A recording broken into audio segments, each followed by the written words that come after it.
I never believed one night could change a man's soul.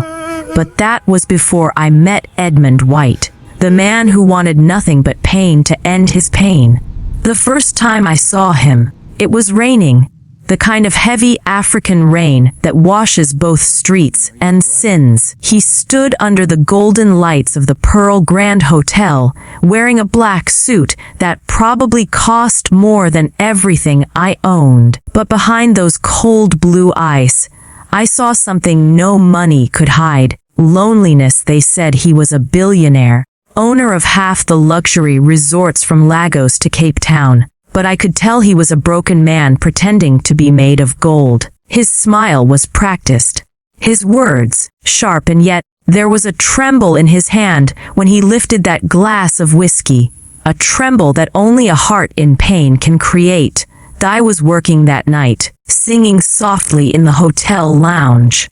A girl from Nairobi, trying to survive in a city that only respected power. When I finished my song, he called me over. His voice was deep, low, tired. "Sit with me," he said. "Just one night. No questions, no promises." For a moment, I hesitated. I wasn't that kind of woman. But something in his voice felt lost, and maybe I was lonely too, so I sat. And that one night began like a deal between two broken souls, both pretending not to care. But I didn't know that night would become the beginning of everything. The air smelled of rain and regret. He asked nothing about me, not where I lived, not what I dreamed of. He just spoke about silence, betrayal, and the ache that came after love dies. He told me his wife left him, taking his peace, his faith, and half his empire. She said, "I loved my empire more than her," he said quietly. Maybe she was right. But when he spoke of his children, his voice broke. Two little ones who didn't understand why their mother didn't come home anymore. He hadn't seen them in months. His lawyers said the kids were better off with their mother. He just nodded that night, but his eyes were screaming. I miss them. When I looked at him, I didn't see a billionaire. I saw a man begging to feel human again. And for the first time in a long time, I touched someone not for money, not for power, but for healing. That night, we didn't make love. We shared silence. He slept on my shoulder, like a child finally tired of fighting. And before sunrise, he whispered something that I would never forget. "Thank you for not asking me to be strong." When he left, I thought that was the end. But sometimes, fate doesn't knock twice. It walks straight back into your life, in a car that costs more than your dreams. 3 days later, he returned. Same hotel, same golden suit. But this time he smiled, really smiled. "May," he said softly, "I need you again. Not for a night, but maybe for a reason I can't explain." And just like that, the story I never expected began. A poor African singer and a rich white billionaire. Two people from worlds apart. Finding something that money could never buy. I thought Edmond was just a one-night thing. But reality had other plans. That afternoon, he brought me into his luxurious mansion, walls glowing in golden light, floors reflecting wealth, and every corner telling a story of power and luxury. His two daughters, little Sophie and 11-year-old Alina, were wary at first. Since their mother left, they had grown distant from him, holding pieces of their broken childhood. But my gentle voice, my care, my warmth, it started to melt their walls. By the time we shared a simple meal, I saw their first real smiles in months, and my heart swelled with something I hadn't expected. Yet luxury always comes with its shadows. Edmond's ex-wife, still involved in his business and attempting to control his life, began plotting in the background. Her presence was a silent threat. One wrong move, and everything could collapse. Meanwhile, feelings began stirring inside me. Every laugh we shared, Every quiet moment, every little touch, it wove a connection deeper than I had planned. I realized that this night, that simple, unexpected night, had become the start of something transformative, not just for him, but for his children and me. Edmond, too, was changing. The man who once hid behind wealth and power, the man who carried so much pain, was opening his heart. He was no longer just a billionaire lost in money. He was a father, a friend, and perhaps someone who could love again. But as hope grew, so did the storm. His ex-wife made a move, subtle, sharp, and unexpected, threatening the fragile peace we had begun to build. The bond that brought hope and healing now faced its first real test. The storm hit without warning. Edmond's ex-wife, cold and calculating, spread rumors, manipulating the media and his business partners. Suddenly, the headlines screamed about a scandal. Edmond and I, photographed together in what seemed like an intimate moment, twisted and taken out of context. The world he had built around wealth and power began to crumble. I saw it in his eyes. The same loneliness I first noticed, now amplified, mixed with anger and shame. For the first time, I felt powerless.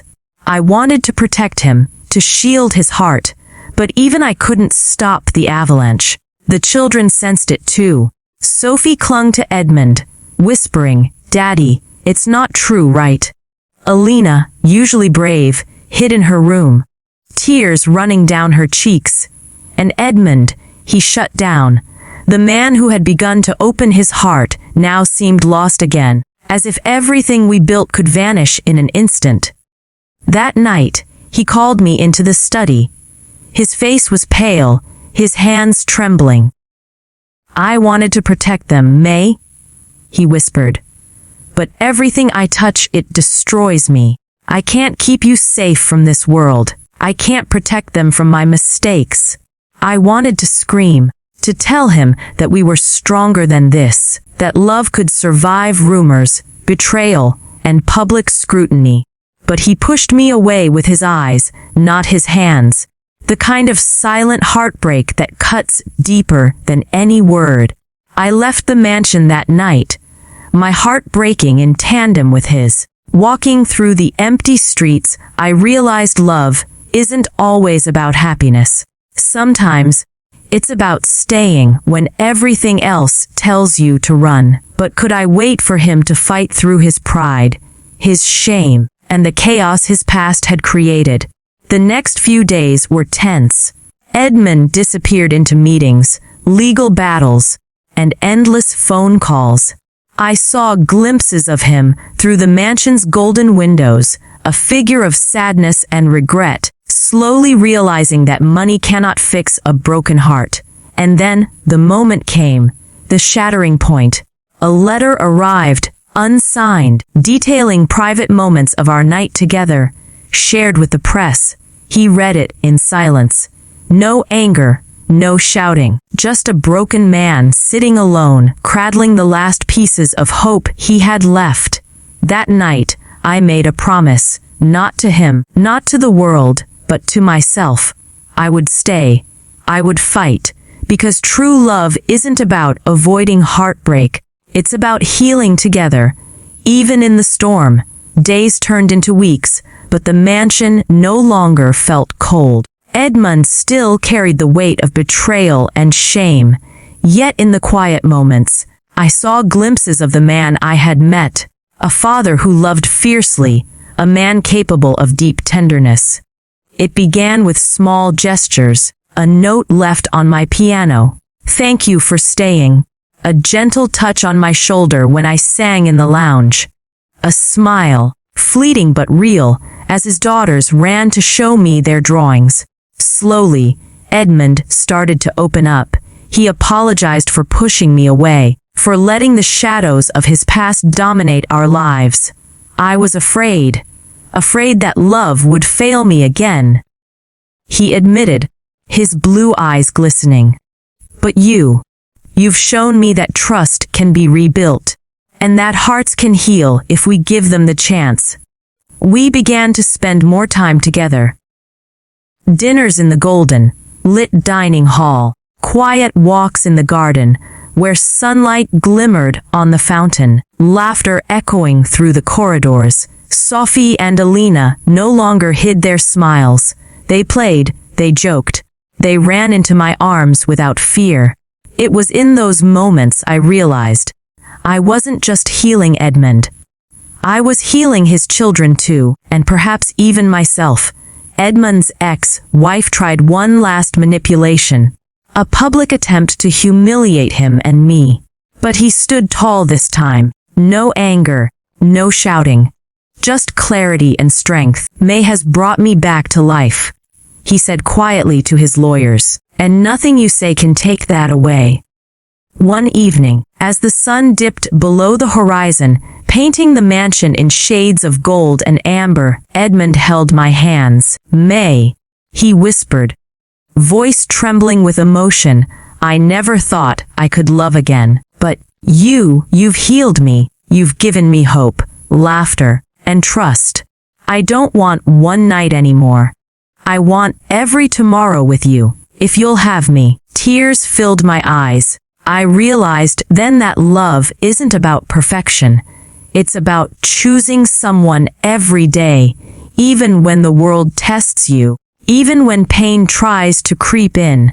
And in that golden moment, with the city lights reflecting in his eyes, I knew our love had survived the storm, stronger than ever. The mansion no longer just shimmered with wealth. It shimmered with healing, trust, and a family reunited by love, a love that transcended betrayal and fear. The mansion had changed, not just in walls or gold, but in spirit. Laughter floated through the hallways, tiny feet ran across polished floors, and Edmond's once lonely gaze now sparkled with life. I watched him play with Sophie and Alina in the golden evening light. He lifted them high, spun them around, their laughter echoing like music. In those moments, I realized this was the true wealth he had been searching for all along. Not money, not power, not fleeting pleasures, love, family, trust, healing. Edmond turned to me, brushing a stray braid from my face. May, he said softly, you didn't just spend a night with me. You healed my heart. You gave my children a motherly warmth, and you reminded me what it means to truly live. I smiled, tears glimmering in my eyes. I didn't heal you, Edmond. We healed each other, and in that shared silence, we understood a profound truth. The storms of life, the betrayals, the heartbreaks, they could not break us. They only revealed the strength we had inside, and the love we were willing to fight for. As the sun dipped below the horizon, spilling golden light across the mansion, I whispered a thought I knew would stay with anyone who listened. True love doesn't just mend a broken heart. It transforms it into something stronger, wiser, and infinitely beautiful.